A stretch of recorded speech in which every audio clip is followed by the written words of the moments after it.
সম্প্রতি ভারতের জাতীয় ক্রাশ মাওরা খান পাকিস্তানের একজন অভিনেত্রী যিনি সানাম তেরি কসম মুভিটা করছিলেন অনেক আগে, কিন্তু এটা রিলিজ হওয়ার পরে এটার খুবই ফেমাস। ওনার সম্প্রতি মেবি বিয়ে হয়েছিল, তো এই বিয়েতে হলুদের অনুষ্ঠানে যে কানের দোলটা ছিল আমি আজকে ওইটাই মেক করে দেখাবো আপনাদেরকে। এটা দেখতে খুব ইজি হলো, কিন্তু বানানোর প্রসেসিংটা তো ইজি ছিল না।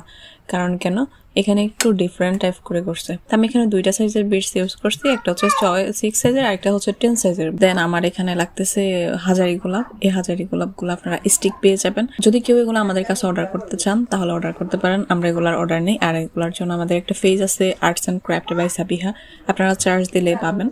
ওইখানে আরো অনেক কালেকশন আছে হলুদের আইটেমের, যদি কেউ নিতে চান তাহলে আমাদের সাথে যোগাযোগ করবেন।